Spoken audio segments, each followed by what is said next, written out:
The scent of rosemary and garlic hung thick in the air at Bellanova, mixing with the soft notes of expensive cologne and wine that defined every evening shift.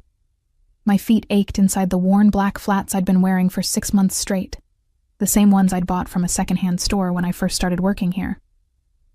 Each step across the polished marble floor sent a dull throb up my calves, a reminder that I'd been standing for nearly 7 hours without a proper break. I moved between tables with practiced invisibility, the kind of silence you learn when you grow up watching your father work undercover, when you understand that sometimes the safest place is where no one thinks to look. The white button-down shirt and black pencil skirt that made up my uniform felt like armor, a costume that let me disappear into the background of other people's important nights. Bellanova wasn't just any restaurant. It was the kind of place where senators dined with lobbyists, where business deals worth millions were sealed over plates of handmade pasta, where the city's elite came to see and be seen. The chandeliers overhead cost more than I'd earn in 5 years, each crystal pendant catching the warm light and scattering it across damask tablecloths and gleaming silverware. My manager, Vincent, appeared at my elbow with his usual expression of barely contained irritation. His cologne was too strong, as always, and the way he looked at the female staff made my skin crawl. "Lucia, table 7 just sat. VIP reservation. Don't mess this up." His voice carried that edge of condescension he reserved specifically for me, as if I hadn't been handling VIP tables perfectly for months. I nodded without meeting his eyes, gathering menus and mentally preparing myself for another performance of gracious service. Table 7 was in the private alcove near the back, partially hidden by a decorative screen of carved wood that afforded its occupants a measure of privacy the regular dining room couldn't provide. As I approached, I could already sense something different about tonight. The air felt charged, the way it does before a thunderstorm, heavy with anticipation that makes the hair on your arms stand up. My father used to call it cop instinct, that sixth sense that tells you when something is about to go wrong. I'd inherited it from him, along with his green eyes and his inability to ignore danger. The man at table 7 looked up as I arrived, and for a moment, the practiced greeting died on my lips. Raphael Bellori. I'd seen his photo in newspapers, always in the society pages rather than the crime section, though everyone knew what those carefully worded articles really meant. Owner of half the city's most exclusive properties. Philanthropist. Businessman. Euphemisms for a man who controlled an empire built in shadows. He was younger than I expected, perhaps 35, with dark hair swept back from a face that could have been carved from marble. Sharp jawline, high cheekbones, and eyes the color of espresso that seemed to catalog everything they touched. His suit was charcoal gray, perfectly tailored to broad shoulders, and a platinum watch caught the light as he reached for his water glass. Everything about him radiated controlled power, the kind that doesn't need to announce itself. "Good evening, Mr. Bellori," I said, keeping my voice professionally neutral. "Welcome to Bellanova. May I start you with something from our wine list?" He studied me for a moment longer than necessary, and I fought the urge to fidget under that intense gaze. "The 2015 Barolo," he said finally, his voice carrying just a trace of an Italian accent that softened certain consonants. "And I'll need a few minutes with the menu." I nodded and retreated, hyper-aware of his eyes following my movement. As I headed toward the wine cellar, I noticed 3 men who'd been seated near the entrance. Something about them set off alarm bells in my head. They were dressed well enough to fit in, but their attention wasn't on their menus or their conversation. It was fixed, almost imperceptibly, on table 7. My father's voice echoed in my memory. "Watch the hands, Lucia. Hands tell you everything." These men kept their hands below the table or inside their jackets, positioned in ways that suggested they were concealing something. Their eyes moved in synchronized sweeps of the room, professional and practiced. And they were too still, too focused, like predators waiting for the perfect moment to strike. I retrieved the Barolo with trembling fingers, my mind racing. This wasn't paranoia.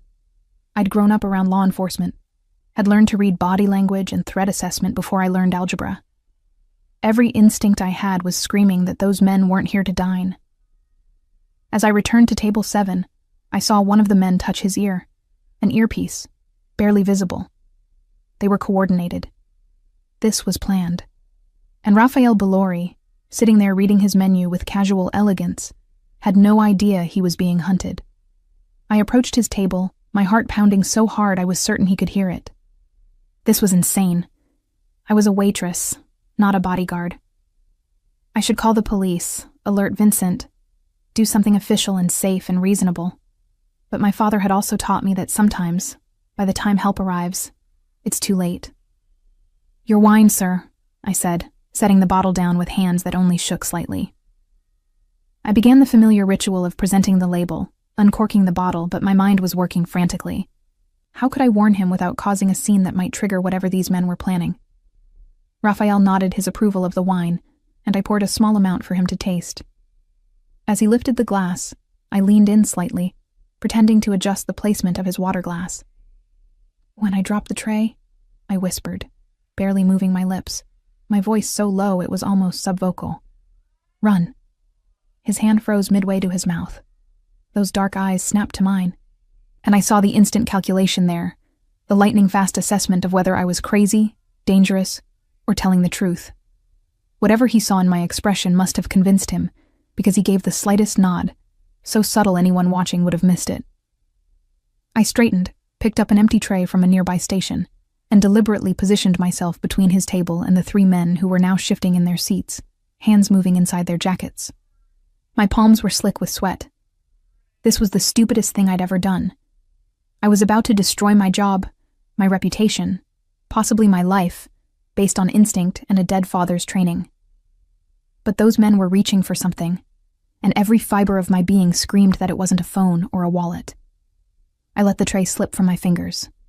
The crash of metal against marble was deafening in the elegant space, loud enough to make every head in the restaurant turn. In that fraction of a second of confusion, I saw Raphael move with surprising speed, rising from his chair just as one of the three men drew a weapon, a pistol with an extended barrel that I recognized as a suppressor. The muffled pop that followed was nothing like guns sound in movies. It was a soft, almost polite sound, barely audible under the gasps and screams that erupted as diners registered what was happening. A wine glass on Raphael's table exploded, spraying burgundy liquid across the white tablecloth like blood. "Get down!" I heard someone shout. But Raphael was already moving, his hand closing around my wrist with shocking strength as he pulled me toward the kitchen. Behind us, more of those soft pops punctuated the chaos of overturning chairs and panicked screaming. We burst through the kitchen doors into a controlled frenzy of confused chefs and prep cooks. Raphael didn't pause, dragging me through the maze of stainless steel counters and past startled staff members who pressed themselves against walls to let us pass. "Service exit," I gasped, finding my voice. "Through the storage room, back left." He changed direction without question, trusting my knowledge of the building's layout. We shoved through the storage room door, past shelves of dry goods and industrial containers, until we reached the heavy metal door that opened onto the alley behind Bellanova. The cold November air hit my face like a slap, sharp with the smell of garbage and rain. Raphael pulled me close against the wall, both of us breathing hard, his body a solid presence between me and the door we'd just come through. "Who are you?" he demanded, his voice low and urgent. "How did you know?" "Lucia Hart," I managed between gasps. And I didn't know. I suspected. Those men, they weren't acting like normal customers. They were watching you, coordinating. My father was a cop. He taught me to notice things. Something shifted in his expression. Surprise, perhaps, or a flash of respect. Died 5 years ago, in the line of duty. The familiar ache that accompanied those words was muted by adrenaline. "We need to move. If they're professional, they'll have the exits covered." As if to confirm my words, I heard voices at the far end of the alley, speaking in clipped, urgent tones. Raphael's hand tightened on my wrist, and he pulled me in the opposite direction, toward the street. A black SUV screeched to a halt at the alley entrance, and my heart stopped. But Raphael relaxed fractionally, pulling me toward it. "It's mine," he said as the door opened. "Get in." I hesitated for only a second before climbing into the back seat. The interior smelled of leather and that same expensive cologne Raphael wore. A man in the front passenger seat turned to look at us, his expression professionally blank, but his eyes sharp with assessment. "Drive," Raphael ordered. Take us to the Riverside safe house." As the SUV pulled away from Bellanova, I caught a glimpse of police cars arriving, their lights painting the wet street in alternating red and blue. My entire body was shaking now that the immediate danger had passed, the adrenaline crash hitting me with nauseating force. I'd just thrown away my job, possibly made myself a target.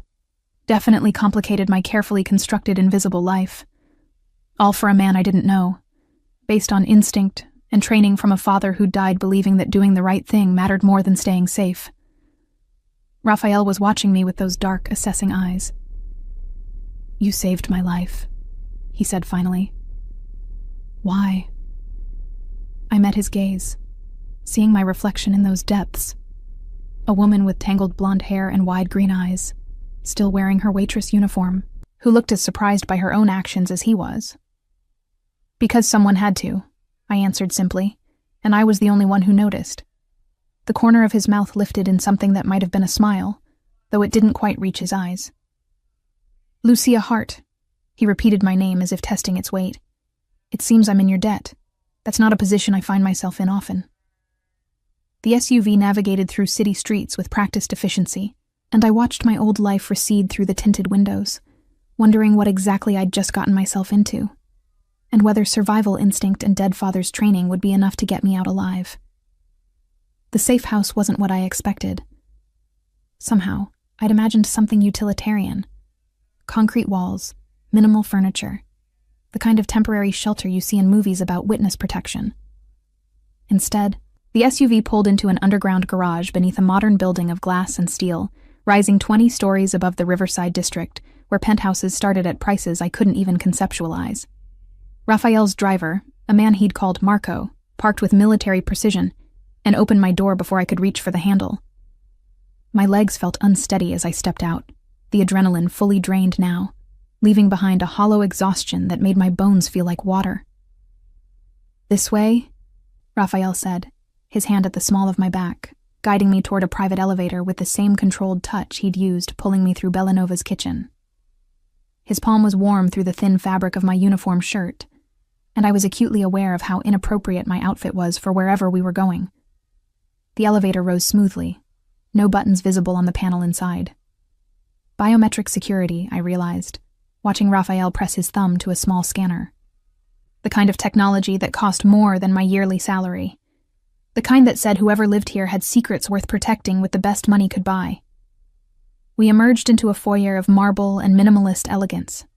Floor-to-ceiling windows overlooked the river, where lights from the opposite shore reflected in dark water like fallen stars. The furniture was all clean lines and expensive fabrics in shades of cream and charcoal. Original artwork. I recognized a Rothko that should have been in a museum, adorned walls painted in soft gray. "Sit," Raphael instructed, gesturing to a leather sofa that probably cost more than my car. "Marco will bring water. Are you hurt?" I shook my head, sinking onto the sofa and feeling completely out of place against its butter-soft surface. "No. Are you?"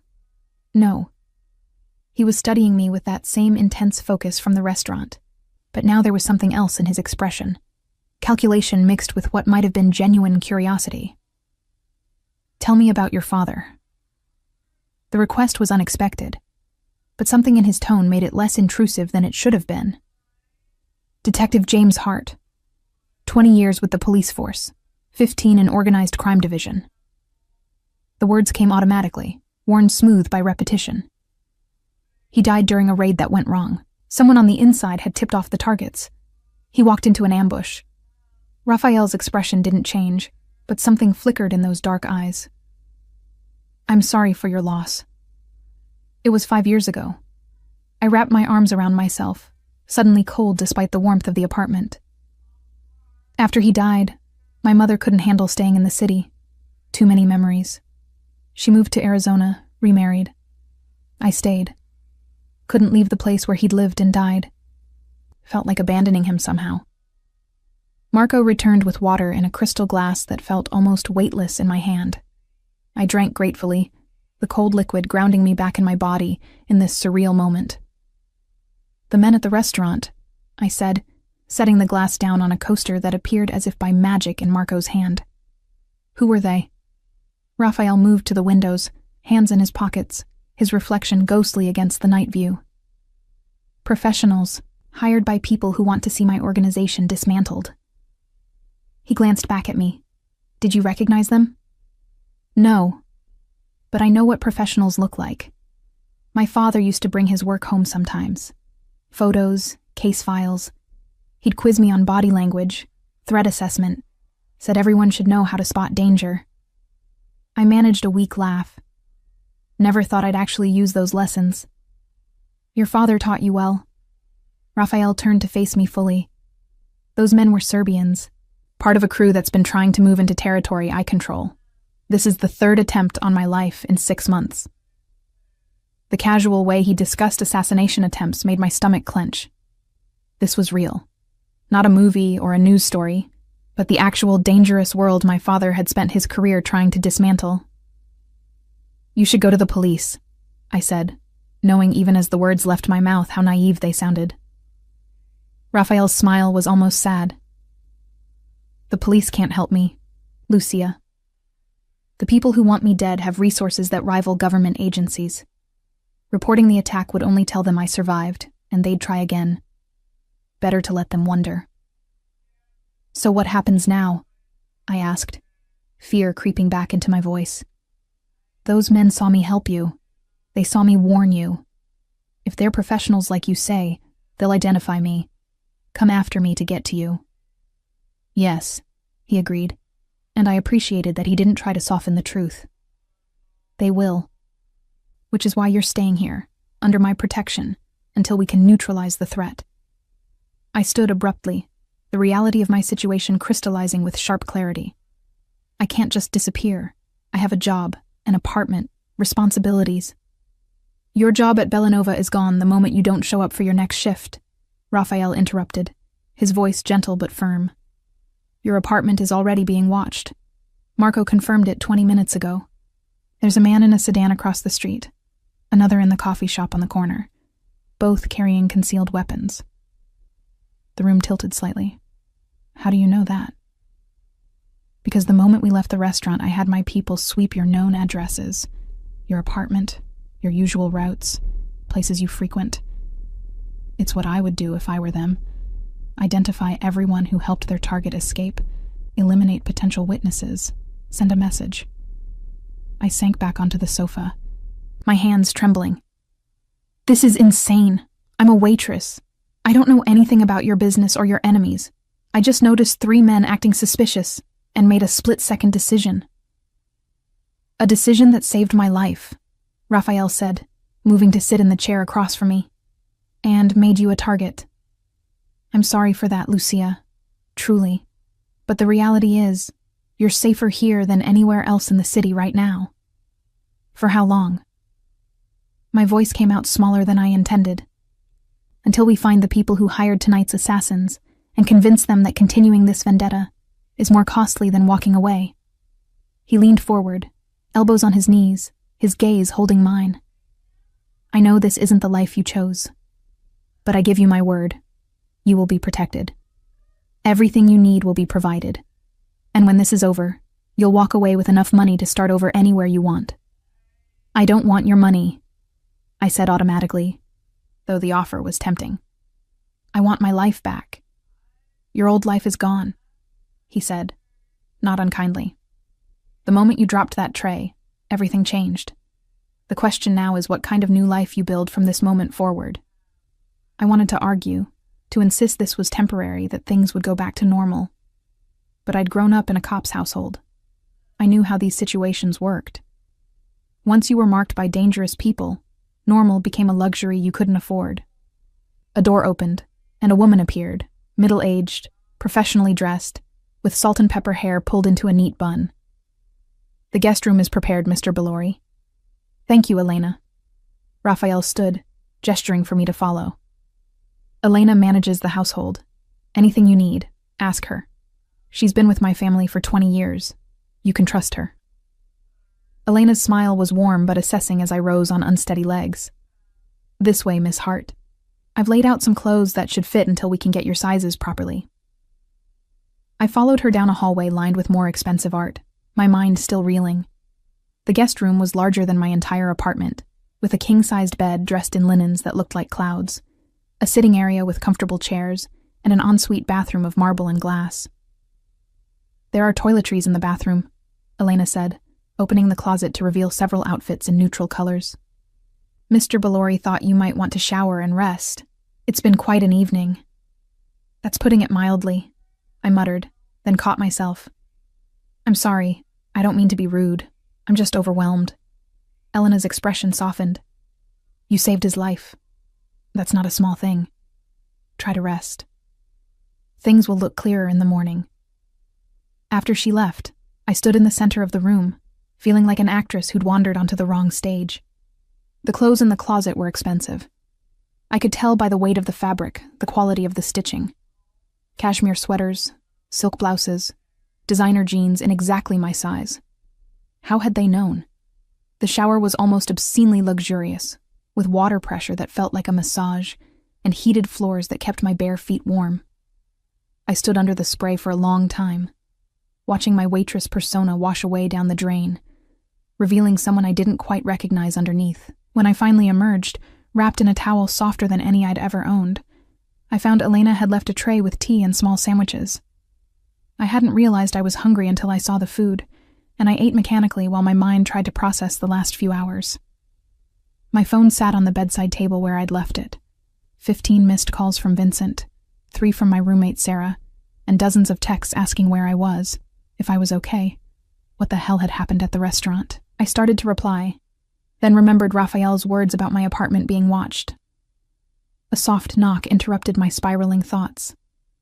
I pulled on the silk robe Elena had left and opened the door to find Raphael, now dressed in casual slacks and a black sweater that made him look somehow more dangerous than the expensive suit had.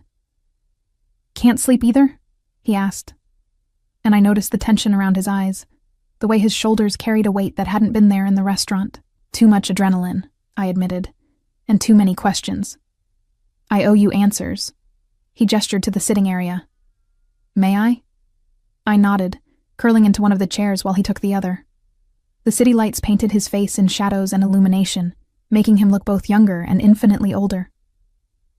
"The organization I run," he began. "It's been in my family for 3 generations. My grandfather built it from nothing when he came to this country with $10 and a willingness to do what others wouldn't. Protection, importing, construction. All legitimate businesses that required certain unofficial arrangements to succeed." "You're telling me you're mafia," I said flatly. "I'm telling you I'm a businessman who operates in the gray areas between legal and illegal. Most of what I do is entirely legitimate. Some of it exists in spaces the law hasn't quite caught up to yet.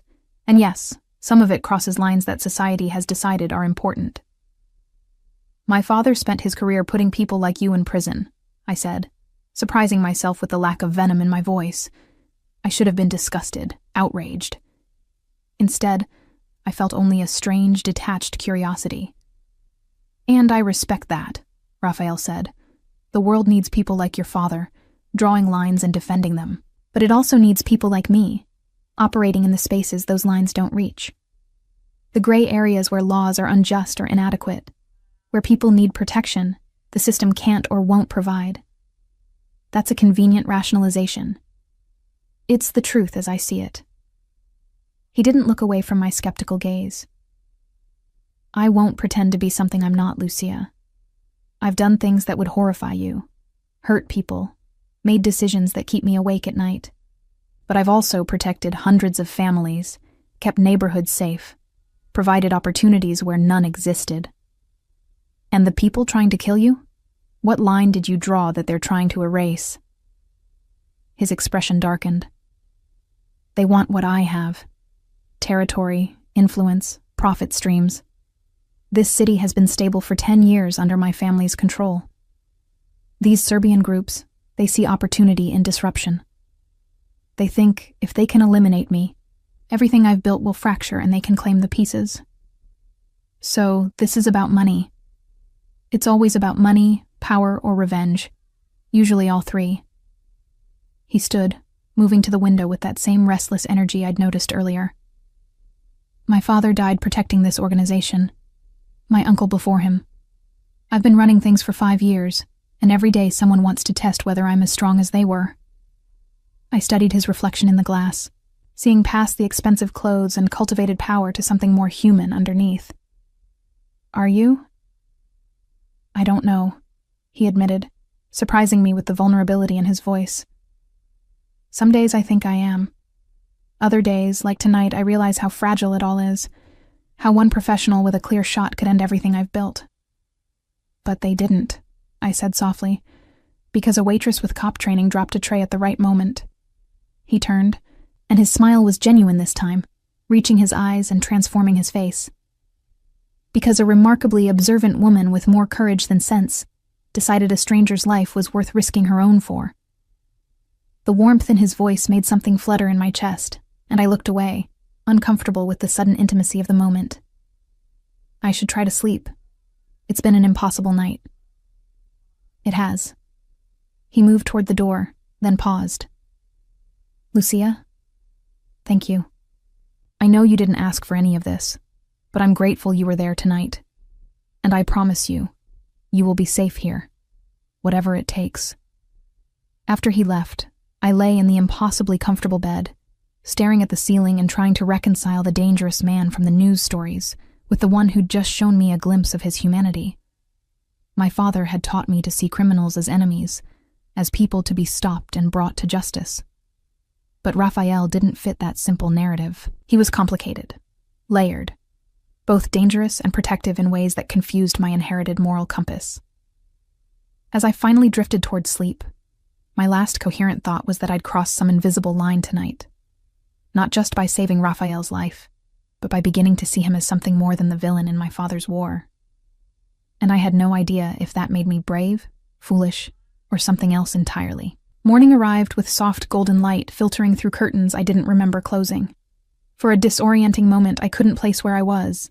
The bed too comfortable, the room too quiet, the air carrying a faint scent of coffee, and something baking that didn't match my tiny apartment's permanent smell of old carpet and neighbors cooking. Then reality crashed back. The restaurant, the assassins, Raphael Bellori, and his dangerous world that I'd stumbled into like Alice down a very different kind of rabbit hole.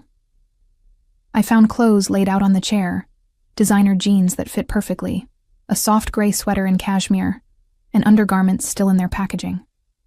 The precision with which my sizes had been determined was both impressive and unsettling. How long had Raphael's people been watching me to know these details? The thought should have terrified me. Instead, it sparked something else. A realization that I'd been invisible for so long, deliberately making myself small and unnoticeable.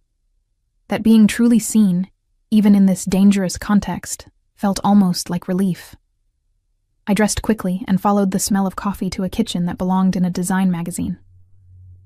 Elena was there, moving with practiced efficiency between a professional-grade espresso machine and what appeared to be fresh pastries cooling on a marble counter. "Good morning, Miss Hart. I hope you slept well." "Better than I expected," I admitted, accepting the cappuccino she offered. The first sip was revelation, rich and perfectly balanced in a way that made the coffee from my usual corner shop taste like dishwater. This is incredible. Mr. Bellori insists on good coffee. It's one of his few indulgences. Elena set a plate of pastries before me. "He's in his office but asked me to tell you he'd like to speak with you when you're ready. No rush." I ate slowly, savoring food that tasted like it had been made with actual care, rather than microwaved in a commercial kitchen. Through the kitchen windows, I could see the river below, morning sun turning its surface to hammered gold. Joggers moved along the waterfront path, and a few early sailboats cut white trails through the water. Normal people doing normal things while I sat in a mobster's penthouse, eating pastries that probably cost more than my daily wage. Raphael's office was at the end of another art-lined hallway. The door was open, and I found him behind a massive desk, reading something on a tablet, phone pressed to his ear. He gestured for me to enter, and I perched on one of the leather chairs facing his desk, trying not to stare at the view through the windows behind him. The entire city spread out like he owned it, which in some ways, he probably did. "Understood," he said into the phone, his voice carrying an edge of command I hadn't heard before. "I want eyes on every property they're known to use. No moves until we have solid intelligence. Caution over speed." He ended the call, and set the phone down with deliberate care. "Good morning. How are you feeling?" Confused, scared, surprisingly well rested. I met his eyes across the desk. "Your turn. How bad is this?" His appreciation for my directness showed in the slight smile. "The men from last night were professionals," as I said. "We've identified 2 of them from security footage, Serbian nationals with extensive criminal records in Eastern Europe. The third is still unknown, but his method suggests military training." "They're not going to just give up," I said, stating the obvious. "No, they were paid well, and failure carries consequences in their world. They'll regroup and try again, probably targeting both of us now." He stood, moving to a credenza where a coffee service waited. "More coffee?" I nodded, watching as he poured with the same controlled grace he applied to everything.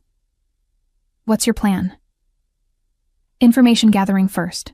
We need to know who hired them, who's funding the operation, what their timeline looks like.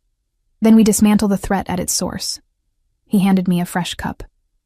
"In the meantime, you stay here where I can guarantee your safety." "For how long?" "As long as necessary." He returned to his desk, but instead of sitting, he leaned against its edge, closer to my chair. "I know this isn't what you want to hear, but there's no timeline I can give you. These situations resolve when they resolve." I sipped the coffee, buying time to organize my thoughts.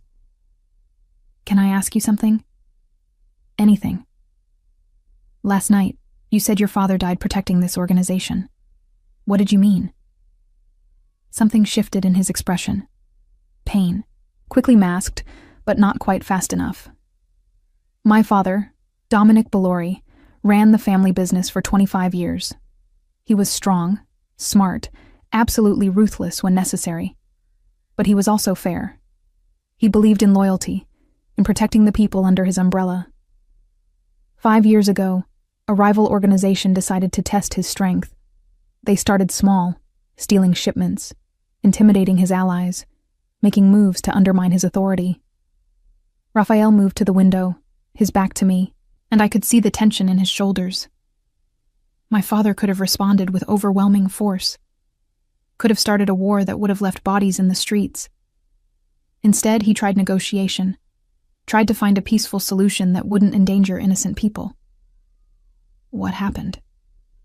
They saw his restraint as weakness, arranged a meeting under the pretense of peace talks, and ambushed him. His voice remained steady, but I could hear the grief underneath. 11 bullets. He survived long enough to tell me to be smarter than him, to never mistake mercy for weakness, to never let people see compassion as something they could exploit. "I'm sorry," I said, meaning it. "That's a terrible burden to carry." He turned back to face me, and there was something raw in his eyes. The worst part is, I don't know if he was right. Should I have learned to be harder, more ruthless? Or should I honor his belief that there's a better way to do this, even if it got him killed? The vulnerability in the question surprised me. This wasn't the untouchable mob boss from the newspapers. This was a man still trying to figure out how to fill shoes that didn't quite fit. "My father believed in the law," I said slowly, working through my thoughts as I spoke. Believed that systems and rules were what separated civilization from chaos. And that belief got him killed too, when he trusted that the system would protect him from corruption within its own ranks. Raphael moved back to his chair, settling into it with visible exhaustion. "So what's the lesson? That believing in anything gets you killed?" "Maybe," I admitted. "Or maybe that the world is more complicated than either of our fathers understood. That there's space between lawful good and criminal evil, where most people actually live. Gray areas. The gray areas I mentioned last night. Yes. Though I'm still not sure I agree with your interpretation of them." I set down my coffee cup. "Can I ask you something else? Something more current?" "Of course. How much danger am I actually in? Give it to me straight. No protective hedging." He studied me for a long moment, as if deciding how much truth I could handle. "Significant danger. The people who hired last night's team have resources. If they've identified you as someone who helped me, they'll consider you either a witness to eliminate or leverage to use against me. Probably both." And you can protect me from that? Yes. No hesitation, absolute certainty. This building has security that rivals government facilities. My people are the best at what they do. As long as you're here, you're safe. But I can't stay here forever. No. Which is why we need to resolve this quickly. He pulled up something on his tablet, then turned it to show me. Security footage from last night, showing the 3 men entering Belanova, their movements synchronized and purposeful. One of my people has a contact in Serbian intelligence. We're working to identify the 3rd man and trace their funding back to whoever hired them. I watched the footage, seeing myself in the background of one frame, moving between tables with my tray. I looked so normal, so unaware of what was about to happen. How long does intelligence gathering usually take? Days to weeks, depending on how well they've covered their tracks. He paused. I know that's not the answer you want, but I won't lie to you about timelines or danger. I appreciate that. I stood, moving to the window to look out at the city. This is my father's old precinct down there, the waterfront district. He used to walk those streets every day, trying to make them safer. And now I'm hiding in a penthouse above them, under the protection of someone he would have considered the enemy. Does that bother you? Raphael's voice was closer than I expected. He'd moved to stand beside me at the window, close enough that I could smell his cologne, something subtle with notes of cedar and spice. It should, I said honestly. But mostly I just feel lost, like I don't know who I am anymore. The daughter of a cop who would hate what I'm doing? A woman who made a split-second decision to save a life? Someone who's starting to see that the world isn't as black and white as I was raised to believe? You're all of those things, he said softly. People are complex. We contain multitudes, contradictions. The fact that you're struggling with this means you're thoughtful, not that you're wrong. I turned to face him, struck again by the disparity between his reputation and the man standing before me. Who are you, really? Not the newspaper version or the dangerous boss, the actual person. Raphael Antonio Bellori, son of Dominic and Isabella, brother to Maria, who died when she was 16, graduate of Columbia Business School, though my education came more from the streets than the classroom. Collector of art I don't entirely understand, but find beautiful anyway. Terrible at relationships because I trust too easily or not at all. And lately, very tired of the life I inherited, but don't know how to change. The honesty in his answer deserved honesty in return. Lucia Marie Hart, daughter of James and Catherine, who divorced when I was 12 over whether his job was more important than his family. No siblings. Associate's degree in hospitality management that I've done nothing with because I'm better at hiding than achieving. Reader of mystery novels I'll never solve as cleverly as the detectives. And lately, questioning everything I thought I knew about right and wrong. We're quite a pair, he said, and there was something in his smile that made my heart skip. The cop's daughter and the mobster, both trying to figure out how to honor our fathers while becoming ourselves. The moment stretched between us, charged with something I didn't want to examine too closely. This was dangerous territory, not the physical danger of assassins and Serbian hitmen, but the emotional danger of connecting with someone I shouldn't, seeing humanity where I was supposed to see only threat. A sharp knock on the office door broke the tension. Marco entered, his expression grim. Boss, we have a problem. One of our informants just called in. The Serbians are putting out word on the street. They're offering $50,000 for information on the woman who helped you escape. My blood ran cold. $50,000. The number seemed abstract, impossibly large, but I understood what it meant. People would sell their own mothers for that kind of money in certain neighborhoods. Increase security protocols, Raphael ordered immediately. Full lockdown on this building. Background checks on every staff member, every delivery person, anyone who has access. I want to know about every person who so much as walks past our front door. Already in motion, Marco confirmed. But boss, there's more. They have her name. They're circulating photos from the restaurant's security footage. It's detailed. Her face is clear enough for identification. Raphael's jaw tightened, a muscle jumping in his cheek. How did they get restaurant footage? Someone on staff sold it. We're working to identify who, but the damage is done. Her identity is no longer secret.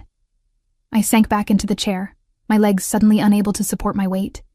It was one thing to be an abstract danger, quite another to know there was a price on your head, your face being passed around criminal networks like a wanted poster. Lucia.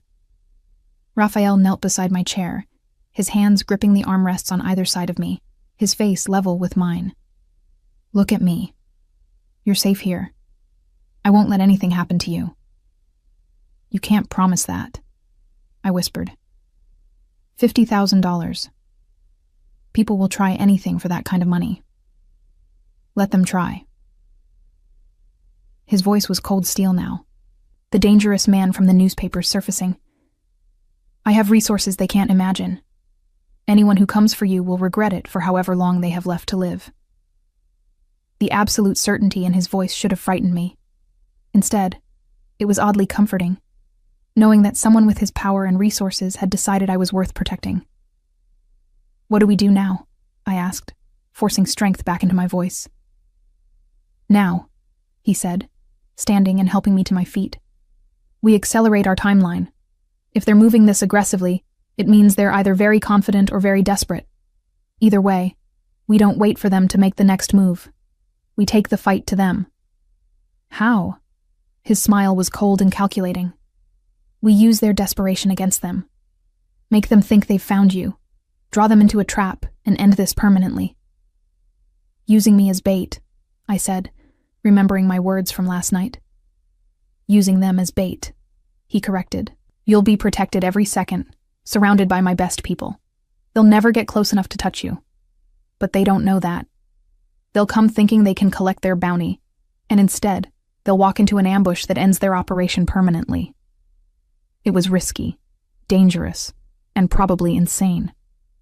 But the alternative was hiding in this luxurious prison indefinitely, waiting for the threat to somehow resolve itself while more people learned my name and my face, while the price on my head drew more hunters.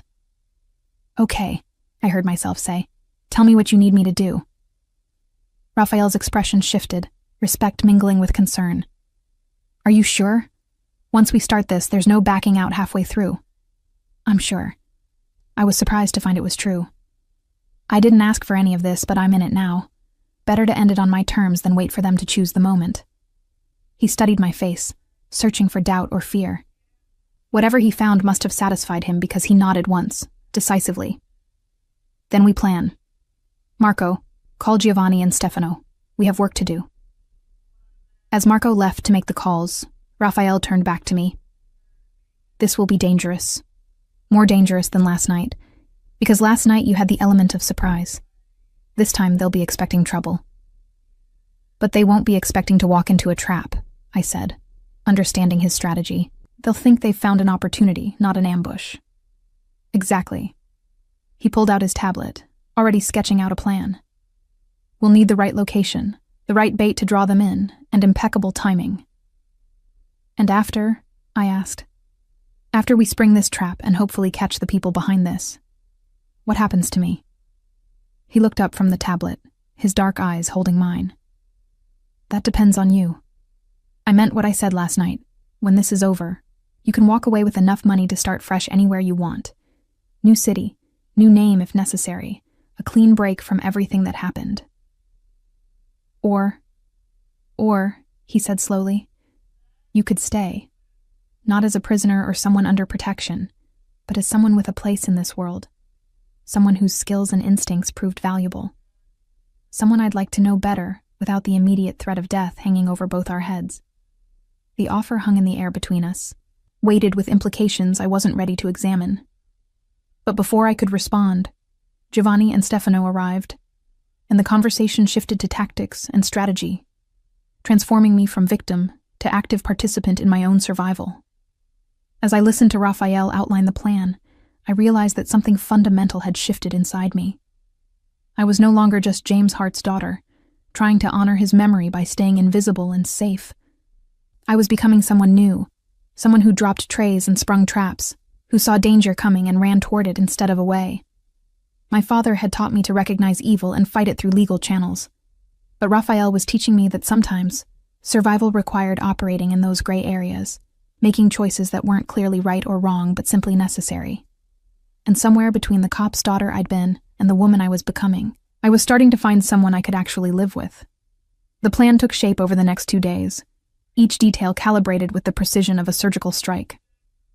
Raphael's people gathered intelligence with frightening efficiency, tracking communications, monitoring known Serbian meeting spots, identifying patterns in their operations. I watched it all from the safety of the penthouse, learning the mechanics of a world I'd only seen through my father's frustrated case files. "They're sloppy," Giovanni reported during one of the planning sessions. He was Raphael's head of security, a former military man whose calm demeanor masked a ruthless competence. Confident because they think they're hunting a civilian. They've been asking questions in the restaurant district, showing your photo at hotels, trying to find where you might be hiding. "Good," Raphael said, studying a map of the city spread across his desk. "Confidence makes them predictable. Have they identified any likely locations?" "They're focusing on the hospitality district. Makes sense. They assume a waitress would know people in that industry, might be hiding with restaurant or hotel workers." Giovanni pointed to an area on the map. "Specifically, they've been concentrating on the Riverside Hotel area. There's a network of service apartments behind the main building, staff housing that would be perfect for someone trying to stay off the grid." Raphael's eyes met mine. "What do you think? Does that fit your world well enough to be believable?" I studied the map, remembering my own apartment search when I'd first moved to the city. "Yes. Those service apartments are exactly where someone like me would hide. Cheap, temporary, places that don't ask many questions. If I were actually running, that's probably where I'd go. Then that's where we'll let them find you." He traced a route with his finger. "We'll stage it carefully. Let word slip to one of their informants that someone matching your description was seen entering the service building. Give them time to set up their approach. Then we control every variable." "What about actual residents of those apartments?" I asked. "We can't put innocent people at risk." Raphael's expression softened slightly. "We own the building. It's primarily used for our own people. Employees, family of employees, people under our protection. Everyone currently there knows what's happening and has been relocated temporarily. The only people in that building when they arrive will be my men." Over the next day, the trap was meticulously prepared. I watched from security monitors as Raphael's people transformed one of the service apartments into a convincing safe house. My clothes from the restaurant, recovered from my actual apartment, were scattered realistically around the small space. A photo of my father sat on the bedside table. Even coffee in my preferred brand sat in the kitchenette, details so thorough that walking into that apartment, you'd believe I'd been living there for days. "This feels too elaborate," I said, watching the preparations. "Won't they be suspicious that everything points too perfectly to me?" "They'd be suspicious if it were easy," Raphael explained. "But this looks like the result of investigation, of putting together clues. Your waitress uniform hanging in the bathroom, a library book you'd checked out last month on the coffee table. These are breadcrumbs that seem discovered, not planted." Elena appeared with lunch, soup and sandwiches that I could barely taste through my anxiety. The plan called for me to be in the apartment when the Serbians arrived, protected by Raphael's people, but visible enough to draw them in. The risk was calculated, but still very real. "You don't have to do this," Raphael said, finding me in the guest room where I'd retreated to think. "We can find another way. Use a decoy. Anything that doesn't put you directly in harm's way." "A decoy won't work," I said, surprising myself with my certainty. "They've seen my face. They'll know if it's not really me. And I'm tired of hiding, of being the victim in this story. If we're ending this, I want to be part of ending it." He studied me with that intense gaze that seemed to see past all my defenses. "Your father would have been proud of your courage, though he probably would have wanted to arrest me for putting you in this situation. My father died because he trusted the system to protect him from corruption," I said, voicing something I'd never admitted aloud. "Maybe he would have lived longer if he'd been willing to operate in your gray areas instead of insisting everything be black and white." "Don't romanticize what I do," Raphael warned. "Your father was a hero. I'm just someone trying to survive in a world he helped make slightly better." The complexity of his answer, the way he honored my father even while defending his own choices, made my chest tight with emotion I couldn't quite name. That evening, as the sun set and painted the river in shades of copper and gold, Giovanni gathered us in Raphael's office for final preparations. A dozen men, all wearing dark tactical gear that somehow remained subtle enough not to draw attention, stood at attention as Raphael outlined the plan one last time. "Our intelligence confirms they're planning to move tonight," he said, his voice carrying absolute authority. 3 men will approach the service building, likely the same team from the restaurant, eager to complete what they started.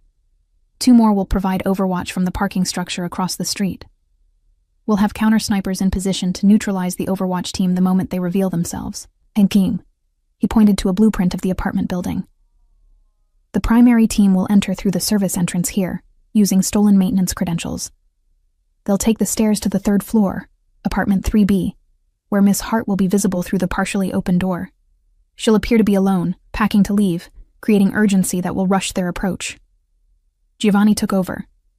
The moment they breach the apartment, we move. Teams positioned in adjacent apartments will have direct line of sight and fire. Hallway team will block their retreat. They'll be contained in a kill box with no exit except surrender.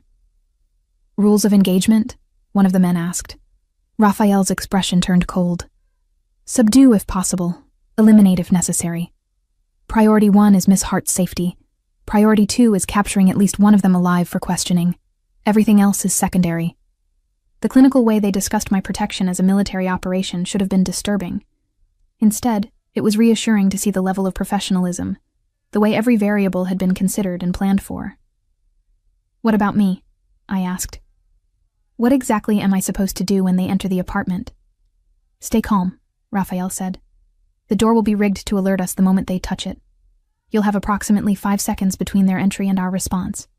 In those 5 seconds, your job is to look scared but not panicked, to back away from them toward the bedroom where you'll have hardened cover. Don't try to fight. Don't try to run. Just give us time to neutralize the threat." 5 seconds, I repeated, my mouth suddenly dry. 5 seconds, he confirmed. The longest 5 seconds of your life, probably. But then it's over. We end this tonight. As darkness fell, we moved into position. I rode in an unmarked van with Raphael and Marco, my nerves making it hard to breathe. The service apartment building looked entirely ordinary from the outside, but I could feel the weight of hidden eyes watching from a dozen vantage points. "Final communication check." Giovanni's voice crackled through the earpiece Raphael had given me. Around me, the tactical team confirmed their positions. Rooftop, adjacent apartments, hallway, parking structure overwatch. "We have confirmation the targets are mobile," another voice reported. 3 vehicles heading toward the Riverside district. ETA 15 minutes. Raphael turned to me in the confined space of the van. "Last chance to change your mind. Say the word and we abort. Find another way." I thought about my father, about the life I'd been living in invisible safety, about the woman who'd dropped a tray and changed everything. "I'm ready." He nodded, then did something unexpected. He took my hand and squeezed it gently. "You're braver than you know, Lucia Hart. When this is over, remind me to tell you that when I'm not terrified for your safety." The admission that he was afraid, this dangerous man who controlled so much, somehow made me feel less alone in my fear. Marco and 2 other guards escorted me to the apartment, their bodies forming a protective barrier around me until we were inside. The space was exactly as I'd seen on the monitors, but being physically present made it feel more real, more vulnerable. "We're right here," Marco said, pointing to the wall that separated this apartment from the next. "The moment they enter, we breach that wall and come through. 5 seconds, Miss Hart. Then you're safe." They retreated, leaving me alone in the quiet apartment. I positioned myself as instructed, packing a bag with clothes that weren't really mine, playing the role of a woman preparing to run. The earpiece in my ear carried the steady breathing of the team, an invisible tether to safety. "Targets are in the parking lot," Giovanni's voice announced. 3 men, approaching the service entrance. Overwatch team is setting up in the parking structure, exactly where predicted. I forced myself to keep moving, to maintain the illusion of normalcy even as my heart hammered against my ribs. Service entrance breach confirmed. They're inside the building. Elevator override in place. They'll have to take the stairs. 2nd floor now, moving slowly, checking their corners. Professional approach. Each update brought them closer. I could hear footsteps in the hallway now. real sounds beyond the electronic voices in my ear. My hands trembled as I folded a sweater, and I had to remind myself to breathe. 3rd floor. They've spotted the apartment. Weapons drawn. 45 seconds to breach. Raphael's voice cut through the tactical chatter. Lucia, I'm right here. You're not alone. The doorknob turned. I watched it from the corner of my eye, my entire body tense with anticipation. The door swung open slowly, revealing 3 men in dark clothing, faces partially obscured by hats and turned-up collars. This was it. 5 seconds. They entered the apartment, fanning out with practiced efficiency. One pointed a weapon directly at me, and I saw his finger on the trigger, saw the calculation in his eyes as he assessed the threat I posed. "Nobody moves," he said in heavily accented English. I backed away, hands raised, just as I'd been told, toward the bedroom, toward cover, counting in my head. 1, 2. "Down on your knees," the gunman ordered. 3, 4. The wall behind me exploded inward. Literally exploded, a precise-shaped charge blowing a person-sized hole through the drywall.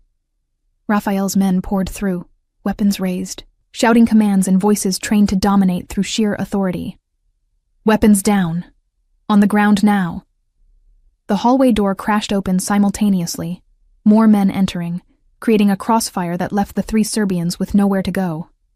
In the confusion, Marco appeared beside me, his body shielding mine as he pulled me back through the hole in the wall into the relative safety of the adjacent apartment. I heard gunshots, 2 quick pops, then shouting in multiple languages. Through the hole, I could see one of the Serbians on the ground, clutching his leg. Another was face down with someone's knee on his back. The 3rd had his hands raised in surrender, weapon kicked away across the floor. "Overwatch team neutralized," a voice reported in my ear. Both targets secured without casualties. It was over. Less than 10 seconds from breach to complete containment. The precision was almost beautiful in its violence. Raphael appeared in the doorway, his eyes scanning me for injury. "Are you hurt?" "No." My voice sounded distant to my own ears, shock making everything feel dreamlike. "No, I'm fine." He crossed to me in 3 strides and pulled me against his chest, his hand cradling the back of my head in a gesture so protective it broke something loose inside me.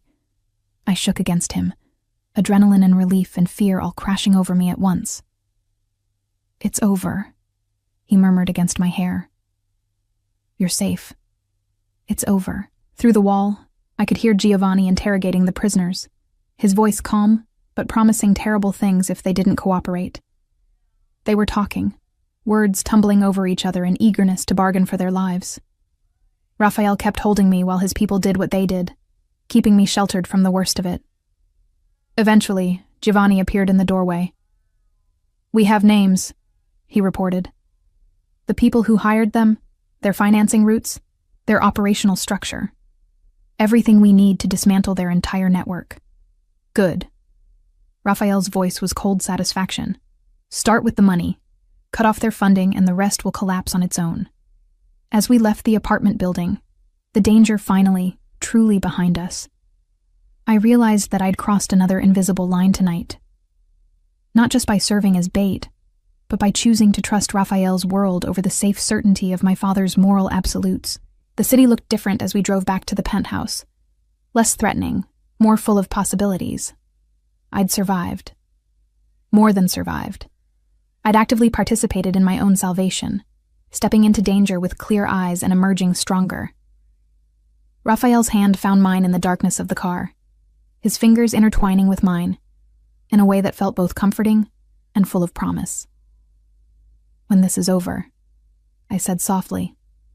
"When the threat is truly eliminated and I'm free to make my own choice without fear influencing it, ask me again about staying." He turned to look at me, surprise and hope warring in his expression. "You'd consider it?" "I'd consider it," I confirmed. I'd consider a lot of things I never imagined possible before a night at Bellanova changed everything. His smile was genuine, unguarded in a way I'd never seen. "Then I'll ask, and I'll hope you find the answer you're looking for." As the city lights blurred past the window, I realized I was already finding it. The aftermath of the trap played out over the following weeks with the methodical precision I'd come to associate with Raphael's operations. The captured Serbians, facing overwhelming evidence and the prospect of Raphael's particular brand of justice, provided detailed information about their organization. Names, locations, financial networks, everything needed to dismantle the threat piece by piece. I watched from the penthouse as Raphael's people worked, learning the mechanics of a world that operated on loyalty and fear in equal measure. Giovanni would brief Raphael each morning over coffee, discussing developments with the casual detachment of men reviewing quarterly earnings rather than orchestrating the destruction of a criminal network. "The money trail leads back to Dmitry Kozlov," Giovanni reported one morning, spreading photographs across Raphael's desk. I'd taken to joining these briefings, my presence accepted as natural by everyone involved. "He's been trying to expand into your territory for 2 years. The assassination attempts were his way of testing your defenses."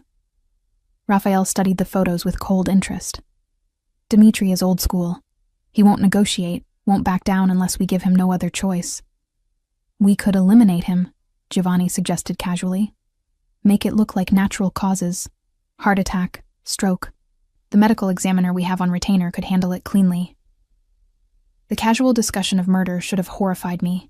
6 months ago, it would have sent me running to the nearest police station. Now, I found myself analyzing the logistics rather than the morality. "No," Raphael said, surprising both Giovanni and me.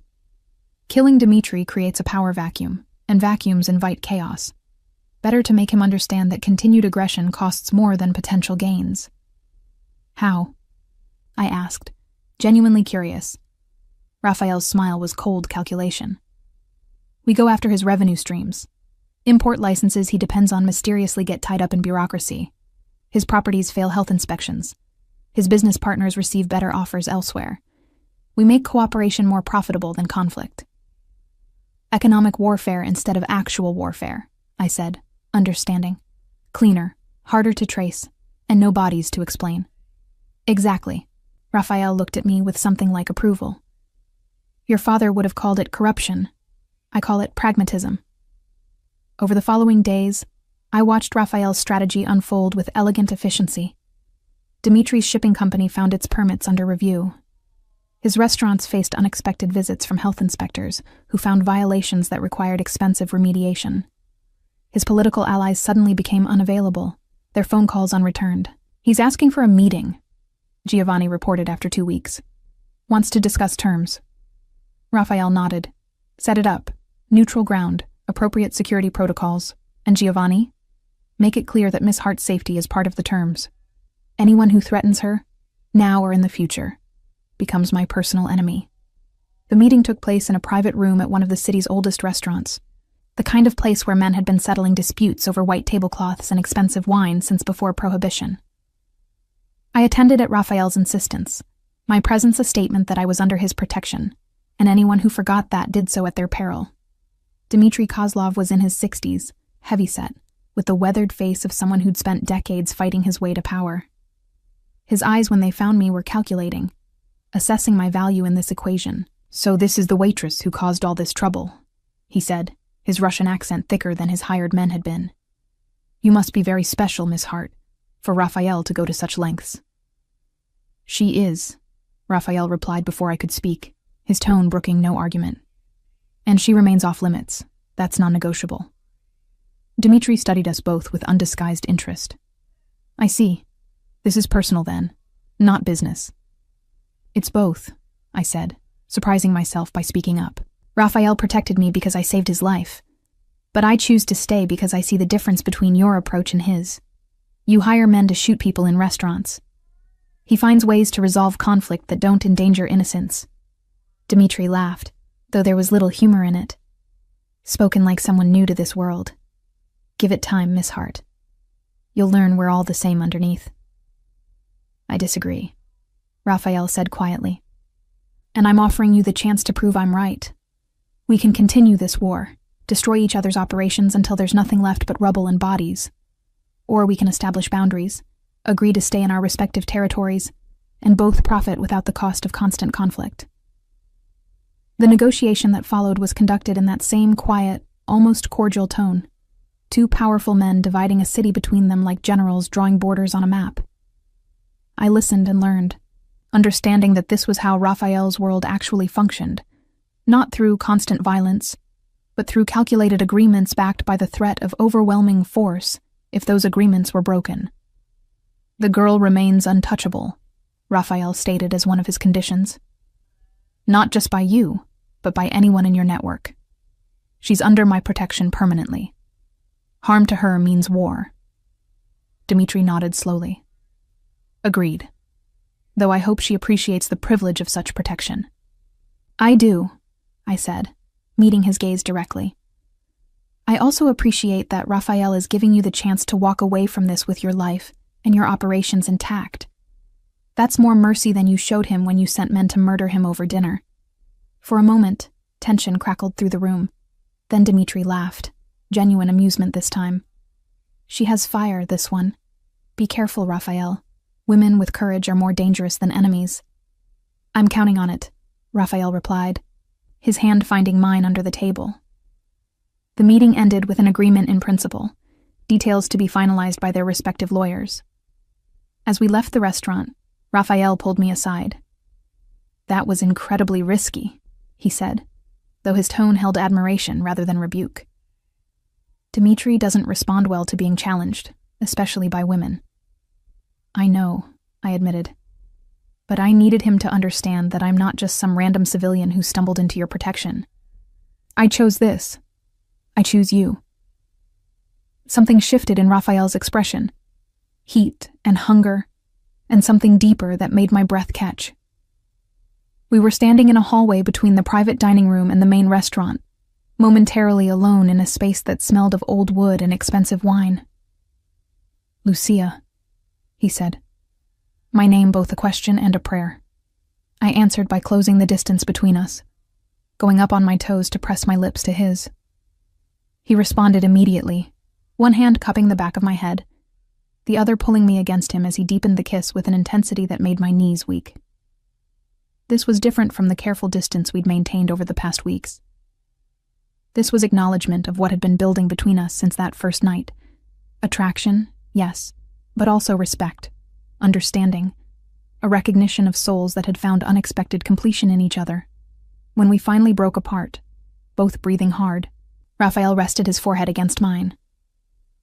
"I don't want to be something you choose because you're afraid or grateful, or because you feel you have no other options."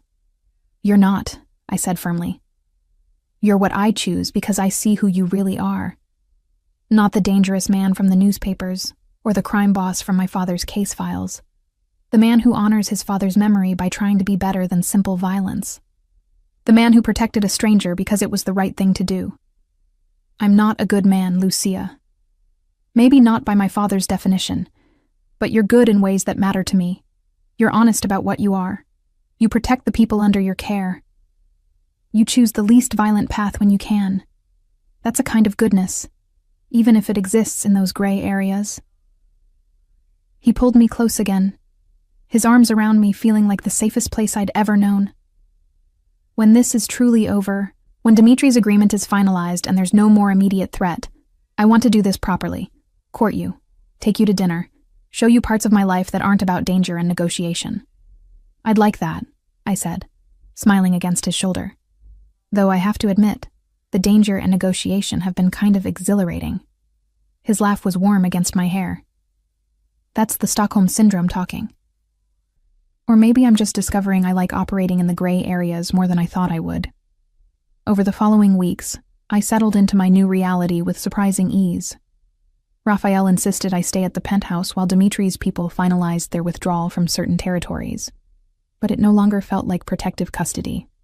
It felt like coming home.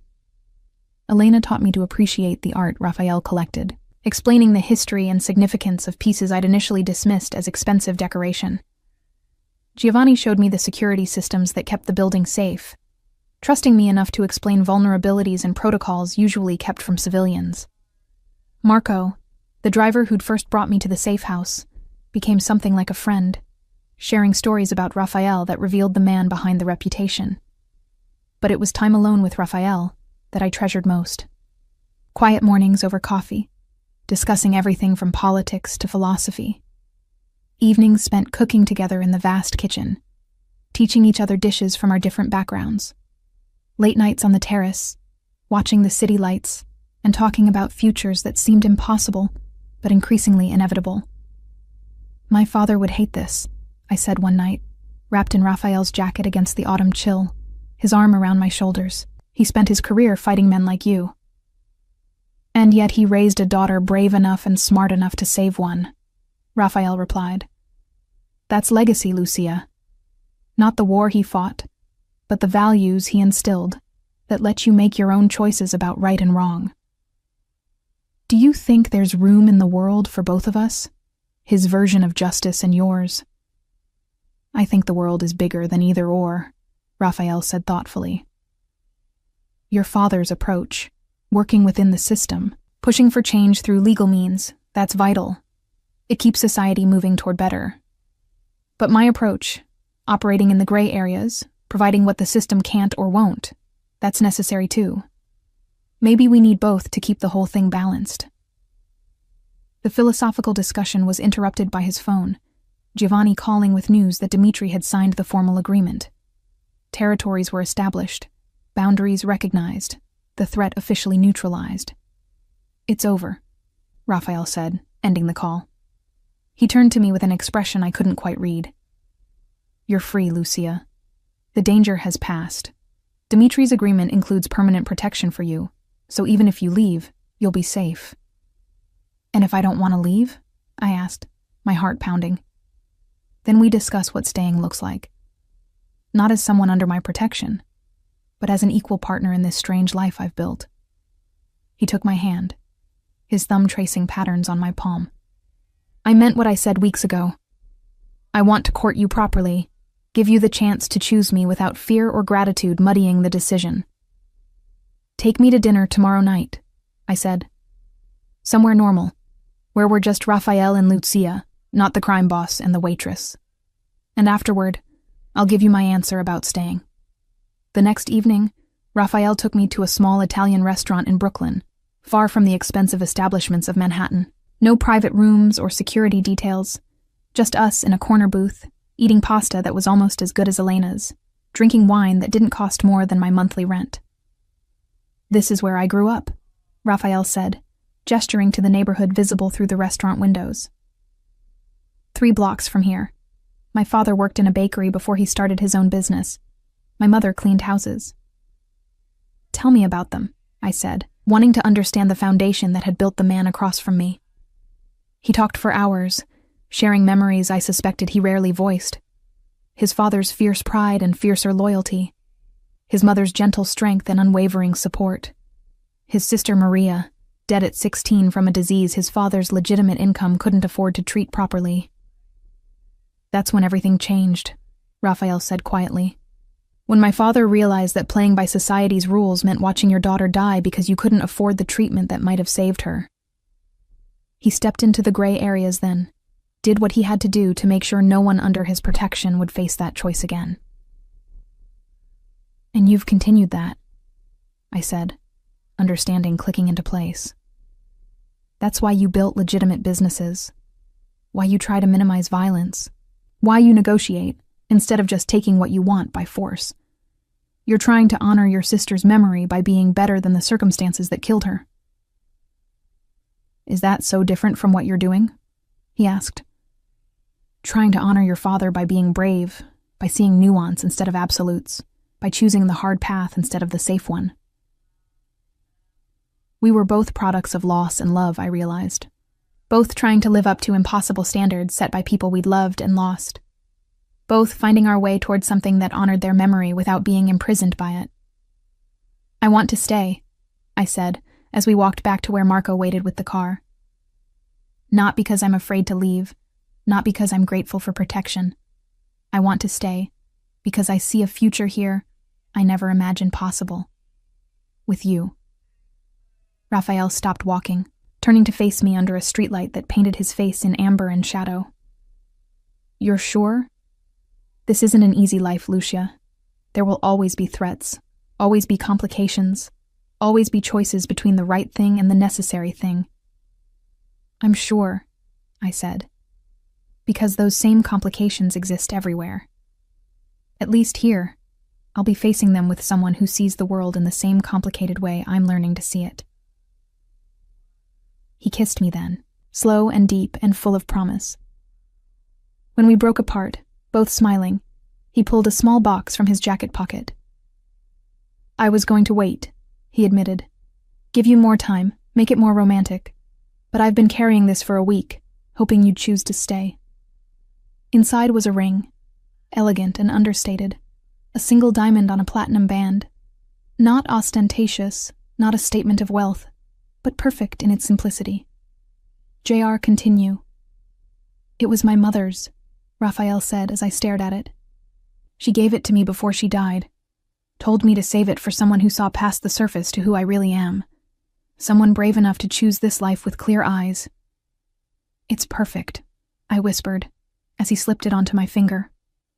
We married quietly a month later, in a small ceremony attended by Raphael's people, and no one from my old life. It should have felt like abandonment of everything I'd been. Instead, it felt like finally becoming who I was, always meant to be. Standing beside Raphael in front of a judge he probably owned, promising forever to a man my father would have arrested, I felt my father's presence like a blessing. He'd taught me to be brave, to make hard choices, to see clearly even when the truth was complicated. I was doing all of those things, just not in the way he'd expected. And somehow, I thought he'd understand. 3 months into our marriage, I discovered I was pregnant. The news arrived on an ordinary Tuesday morning. Confirmed by a doctor, Raphael had insisted I see for what I'd assumed was just stress-related nausea. Instead, I found myself staring at an ultrasound image, a tiny bean-shaped cluster of cells that would become our child. Raphael was in a meeting when I returned to the penthouse, discussing something about shipping contracts with Giovanni, and several men whose names I'd learned not to ask about. I stood in the doorway of his office, the ultrasound photo clutched in my hand, trying to figure out how to interrupt. He looked up, saw my expression, and immediately ended the meeting. "Out. All of you. Now." As the room cleared, he crossed to me with concern in his eyes. "What's wrong? Are you hurt?" I handed him the ultrasound. "We're having a baby." The transformation in his expression was beautiful to watch. Shock giving way to wonder, wonder giving way to fierce joy. He pulled me into his arms, careful suddenly, as if I might break. "Are you happy?" he asked against my hair. "Terrified," I admitted. "And incredibly happy. Both at the same time." We stood like that for a long moment, both of us adjusting to this new reality. A child, our child, born into a world of gray areas and complicated choices, but also into love and protection and possibility. "I want different for this baby," Raphael said finally, pulling back to look at me. "Not the same path I walked, not the same certainties your father believed in. Something new, something better." "Something honest," I agreed. "We tell them the truth about what we do, what we are. We teach them to see nuance, but also to recognize their own moral boundaries. We give them the freedom to choose their own path, whatever that looks like." Over the following months, as my body changed and our child grew, I found my place in Raphael's world expanding in unexpected ways. I became involved in the legitimate businesses, my hospitality background finally useful, as I helped improve customer experiences at the restaurants and hotels he owned. I sat in on meetings, offering perspective that came from understanding both sides of the law. I became a bridge between Raphael's world and the legitimate one, using my past to help build a future. Elena fussed over me with maternal concern, ensuring I ate properly and rested enough. Giovanni assigned permanent security that made me feel simultaneously protected and conspicuous. Marco drove me to prenatal appointments, somehow managing to be intimidating and gentle at the same time. But it was Raphael's transformation that moved me most. The dangerous man who'd seemed carved from stone became almost tender, his hand constantly finding my growing belly.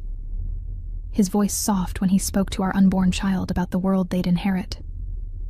"I want them to know your father," he said one night as we lay in bed, his palm warm against my stomach. "James Hart. What he stood for. What he fought for. I want them to understand that his way wasn't wrong, just different from mine." that the world needs people like him. And people like you, I added, covering his hand with mine. People willing to operate in those gray areas when necessary. The baby kicked, a flutter of movement under our joined hands. Raphael's smile was pure wonder. Hello, little one. Your mother and I are going to do our best to show you all the colors between black and white. 4 weeks before my due date, everything changed again. Giovanni came to the penthouse at 3 a.m., his expression grimmer than I'd ever seen it. A turf dispute in the warehouse district had escalated beyond Raphael's ability to control it through economic pressure. People were threatening violence. Innocent people, dock workers, warehouse staff, caught between criminal organizations fighting for territory.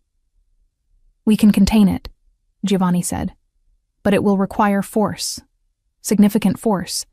If we don't act decisively, people will die.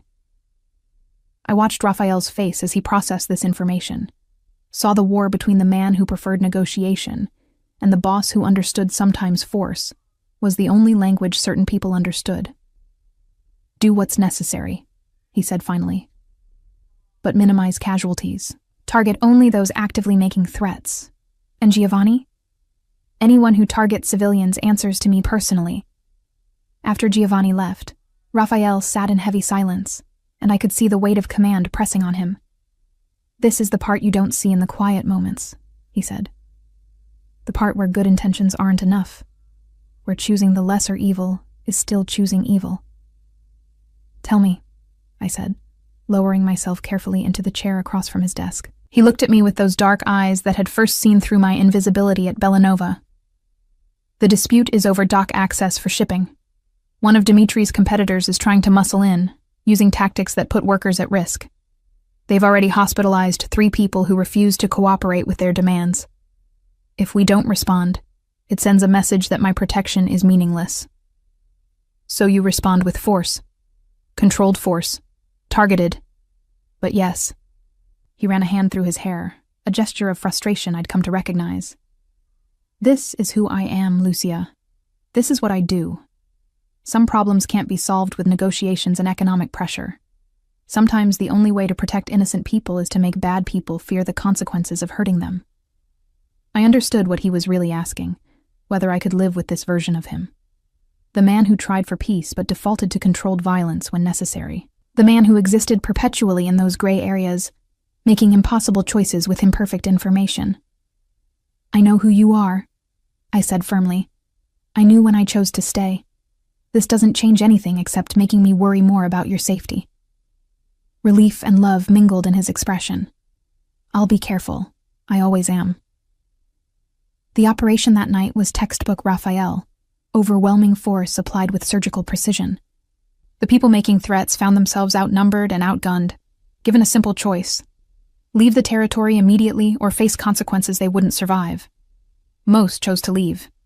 The few who didn't learned why crossing Raphael Bellori was considered a fatal mistake. No dock workers were hurt. The violence, such as it was, remained contained to the criminal elements who'd created the situation. By dawn, the dispute was resolved, the territory secured, and the workers able to return to their jobs safely. But Raphael returned to the penthouse changed, the weight of command visible in his shoulders, in the lines around his eyes. He found me in the nursery we'd been preparing, sitting in the rocking chair Elena had insisted we needed, my hand on my belly where our child slept. It's done, he said quietly. The threat is neutralized. At what cost? 2 dead, 3 more in hospitals with injuries that will remind them daily not to threaten my people. He sank onto the floor beside my chair, his head resting against my knee. I tried everything else first, Lucia. I swear I did. I know, I said, running my fingers through his hair. This is the world we live in. You did what you had to do to protect innocent people. My father would understand that, even if he couldn't approve the methods. Would he? Raphael looked up at me, vulnerability stark in his expression. Or would he see me as just another criminal justifying violence? I thought about my father, about his black and white morality and unwavering belief in the law.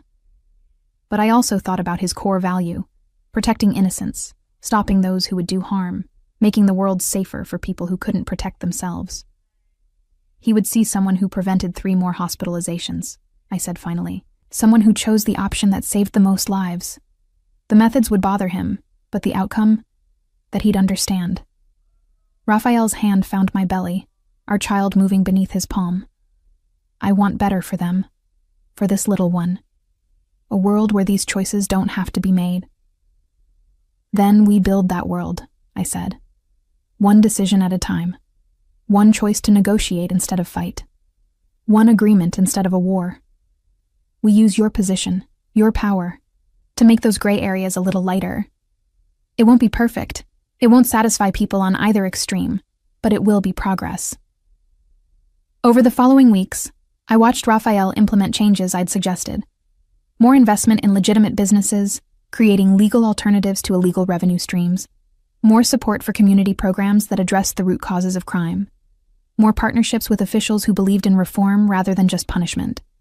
It was slow, incremental work. But it was work that mattered. When our daughter was born on a crisp spring morning, Raphael was there, holding my hand through every contraction, his dangerous reputation forgotten in the face of new life entering the world. Isabella Maria Bellori, named for his mother and sister, arrived with a fierce cry that made us both laugh and cry simultaneously. "She's perfect," Raphael whispered, holding her with careful reverence. "Absolutely perfect." I watched him with our daughter, this man who commanded an empire through fear and loyalty, reduced to helpless adoration by a tiny human who'd known him for mere minutes. This was the future we were building, not the lawful good of my father's world, or the necessary evil of Raphael's inheritance, but something new, something honest about its complications while still striving for better. Elena appeared with practiced efficiency, helping me into a clean gown while Raphael refused to put Isabella down. Giovanni came by later, bringing flowers and the barely disguised terror of a hardened man confronted with an infant. Marco sent a stuffed bear larger than the baby herself. But it was the quiet moment after everyone left, when it was just the 3 of us in the hospital room, that I treasured most. Raphael sat in the chair beside my bed, Isabella asleep against his chest, and looked at me with an expression of complete peace. "Thank you," he said softly, "for choosing this life, for seeing me clearly and choosing me anyway, for giving me this family I never thought I'd have." "Thank you for being worth choosing," I replied, "for being complicated and honest and brave enough to try being better." 6 months later, I stood in what used to be my father's precinct, now renamed in his honor, the James Hart Community Center. Funded by anonymous donations, I knew came from Raphael, provided everything from job training to after-school programs. It was exactly the kind of initiative my father had believed in, addressing crime's root causes rather than just punishing its symptoms. The irony wasn't lost on me. My father's legacy, preserved and expanded by money from a man he would have considered an enemy.